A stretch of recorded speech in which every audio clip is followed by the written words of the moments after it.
Hey yo, what's good y'all, it's Stinger, and today I'm going to be showing each and every one of you how you can make some beats for an artist that has been on the up and up recently. And that artist is going to be BLP Kosher. I just discovered his music a few weeks ago and I am just in love with it. I mean, the wordplay, the lyricism, the flows, the freaking like it's all perfect. But you know, glazing aside, the beat that we're going to be going over today sounds a little something like this.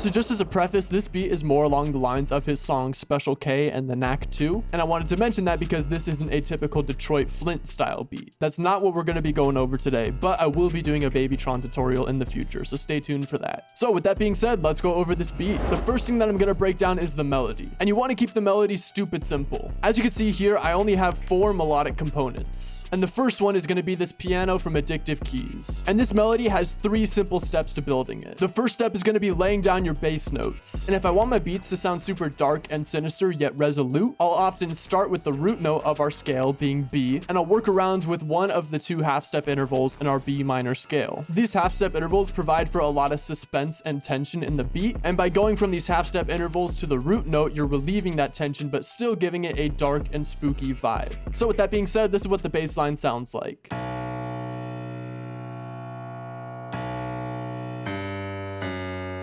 The next step in creating this piano melody is going to be doubling in the octaves. So what I'm going to do is I'm going to shift click our whole pattern, and that's going to copy the entire pattern. Then I'm going to put that down by an octave. This is going to make the melody sound a whole lot more full, and those really low octave Bs are going to do a whole lot in terms of adding grit to the beat. And now the third and final step for creating this melody is going to be selecting our original bass line, shift clicking it yet again, and putting it up by 7 semitones. And by moving our bass line up by 7 semitones, we're actually putting it up to the 5th of each note. And by creating this perfect 5th, we're not only making the melody sound a whole lot more full, but we're adding a little bit more in terms of harmony. It's not just a stagnant bass line the whole way through. And then finally, all I did was I took these notes and put them down by an octave. This keeps the melody in a more enclosed space, and it allows us to fill in that space later on with more melodic components. So with that being said, this is what our piano melody sounds like.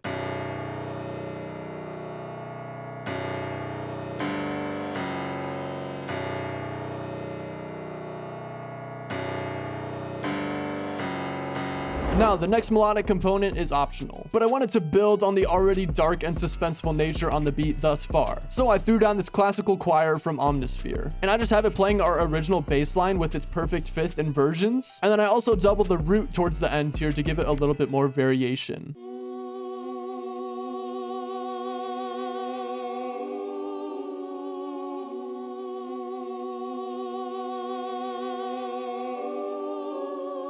After that, to fill in the mix and give the melody a little bit more high end, I decided to throw down this super airy synth from Analog Lab. And I just have this playing the same melody that we laid down for the piano.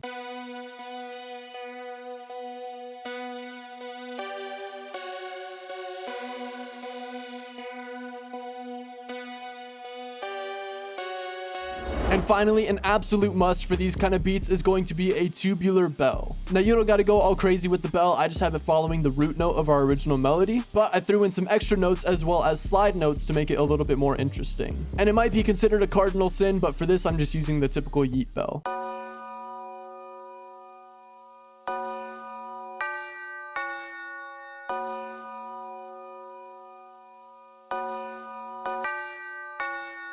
And those are the only aspects when it comes to the melody. Like I said, you want to keep it stupid simple, you don't want to do too much, because in terms of lyricism and flows, BLP Kosher is the definition of doing too much. So you want to keep the beat stupid simple so he has room to do what he does best. So with that being said, this is what the melody sounds like altogether.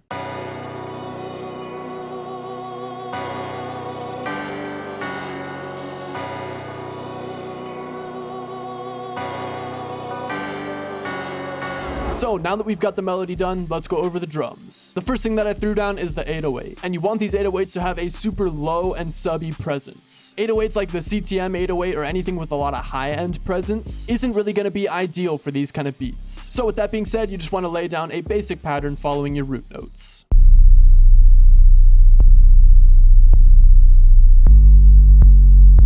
And since that 808 doesn't have a whole lot of punch, I decided to throw down a kick as well. And I made this kick pattern a little bit more complex than the 808 because I wanted them to contrast a little bit. I didn't want them to be like identical. So this is the kick pattern.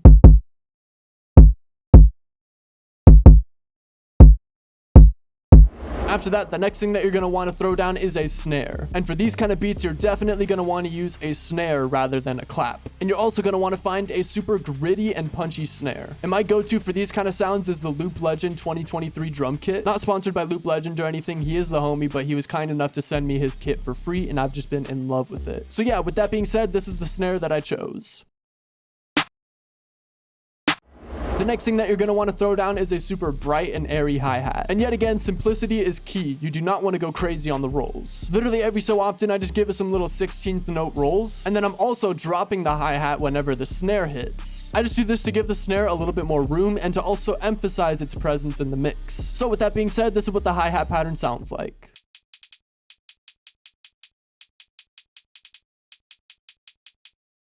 Like I said, stupid simple. This is yet another optional component, but I like to throw down open hats on the downbeats because it gives my drums a whole lot more punch.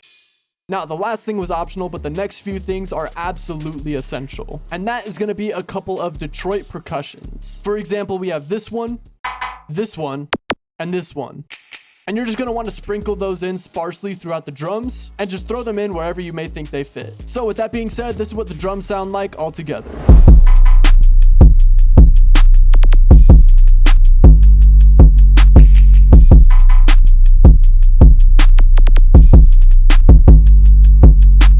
So that is going to pretty much cover how to make a beat in the style of BLP Kosher. I thoroughly hope you enjoyed this tutorial and learned something new. If you have any questions, please feel free to throw them in the comments down below and I will do my best to answer them. Also consider checking out my Patreon where I post the FLPs to all of my beats in all of my videos. That way, if you wanted to study the arrangement, the mixing, the mastering, all that kind of stuff, it's right at your fingertips. And finally, consider subscribing as I post 1 tutorial a week and 2 sound kits a month. Other than that, that's going to be it. Peace.